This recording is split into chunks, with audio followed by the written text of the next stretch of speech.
అసహించుకునే స్థితి నువ్వు పొందుకోవాలని దేవుడు కోరుకుంటున్నారు. అవునండి, నువ్వు నేను పాపాన్ని అసహించుకునే స్థితిలోనికి మనము రావాలి అని ఆ గొప్ప దేవాది దేవుడు మనల్ని కోరుకుంటున్నారు కదా. మన జీవితంలో యోసేపు జీవితాన్ని మన ముందుంచారు, సంసోను జీవితాన్ని మన ముందుంచారు. ఏ జీవితం మాదిరికరంగా నువ్వు తీసుకుంటావు? సంసోను బలవంతుడే, ఒక గొప్ప ప్రణాళికతోనే పుట్టాడు, కానీ చివరికి బలహీనుడైపోయారు. యోసేపు జీవితాన్ని ఒక ఇన్స్పిరేషన్గా తీసుకోండి.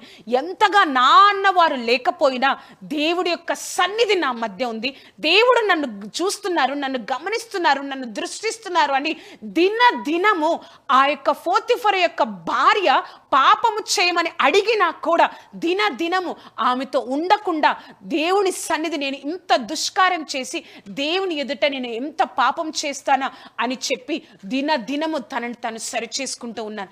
దేవుడు మనల్ని కోరుకునేది కూడా ఇంతే. ఏదో తెలుసా, ఏమని కోరుకుంటున్నారో తెలుసా? మీరు ఆ యొక్క పాపాన్ని అసహించుకునే స్థితిలో నువ్వు నేను ఉండాలని ఆ గొప్ప దేవాది దేవుడు, ఆ పరమ తండ్రి మనల్ని కోరుకుంటున్నారు. అటువంటి స్థితిలో మనం ఉందామా?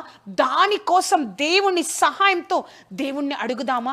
ప్రభా, నేను పాపాన్ని అసహించుకునే స్థితిలో నేను ఉండాలయ్యా, నాకు కార్యం జరిగించు ప్రభా, తోడే ఉండి నడిపించు ప్రభా అని నువ్వు ఎప్పుడైతే అనుకుంటావో దేవుడు తప్పకుండా నీకు సహాయం చేసి, ఆ యొక్క యోసేపు ఏ విధంగా పాపాన్ని అసహించుకునే స్థితిలో ఉండి దేవుని దృష్టి అతని మీద పడిందో మనల్ని కూడా అంత గొప్పగా ఉంచుతారు. కానీ నువ్వు ఇష్టపడాలి, నువ్వు అడగాలి, ప్రభా నేను పాపాన్ని అసహించుకునే స్థితిలో నేను ఉండాలి ప్రభా, నాకు సహాయంను దయచేయండి అని నువ్వు ఎప్పుడైతే అడుగుతావో దేవుడు తప్పకుండా కార్యం జరిగిస్తాడు. ఒక వాక్యాన్ని మనం చూద్దామండి. యెషయా గ్రంథము 66వ అధ్యాయము 2వ వచనం. ఎవడు దీనుడై నలిగిన హృదయము గలవాడై నా మాట విని వణుకుచుండునో వానినే నేను దృష్టించుచున్నాను.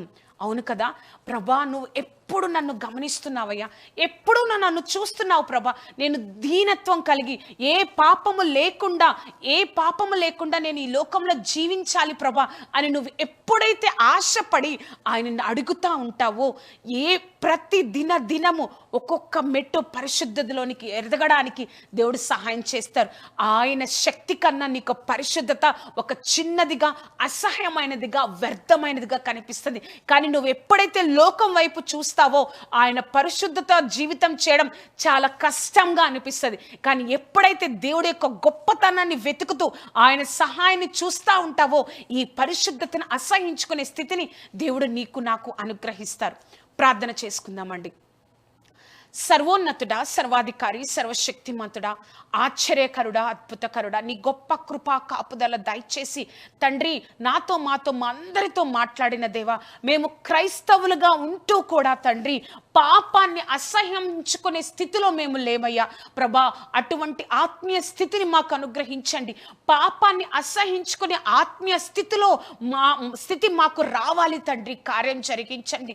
ఏది పాపము, ఏది దేవుడికి ఇష్టమైనదో అటువంటి గ్రహింపులోనికి మేము వచ్చి ఒక యోసేపు లాగా దేవుడు నన్ను చూస్తున్నారు, నన్ను దృష్టిస్తున్నారు, దినము ప్రభా నీలో అంటగట్టబడడానికి మాకు సహాయం దయచేయండి.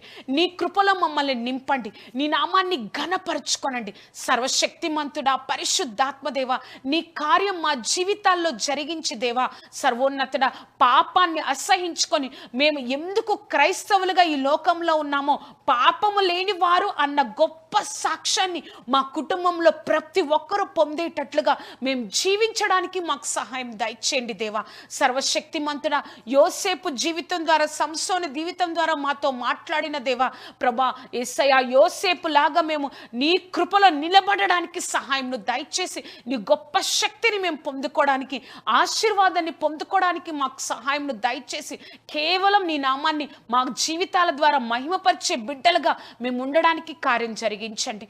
నువ్వే తోడేయండి, నడిపించండి. నువ్వే సహాయంను దయచేసి ప్రభా నీ నామాన్ని మహిమపరుచుకున్నందుకు వందనాలు, మా అందరితో మాట్లాడినందుకు వందనాలు. నజరేయుడైన యేసుక్రీస్తు నామమున అడిగి వేడుకొంచున్నాము తండ్రి. Amen, amen, amen. చూశారు కదా అండి, మనమందరం కూడా ఒక క్రైస్తవులుగా పాపాన్ని, క్రైస్తవులు అంటే ఒక ముద్ర పడిపోవాలండి. వాళ్ళు పాపాన్ని అసహించుకునే వ్యక్తులు అన్నది మనల్ని చూసినప్పుడు ప్రతి ఒక్కరు చెప్పే స్థితిలో మనం అందరం ఉండగలిగితే మన జీవితాలే ఒక సువార్తగా ఈ లోకానికి చూపించవచ్చు.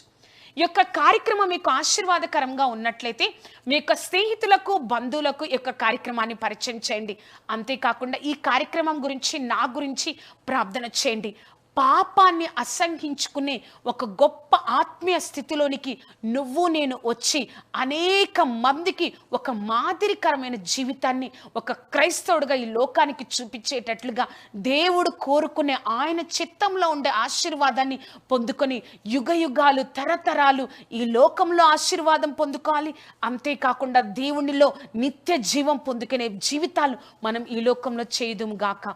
దేవుడు మిమ్మును, మీ కుటుంబాన్ని ఆశీర్వదించును గాక. Amen, amen, amen. ఈశీనాశ్రయము,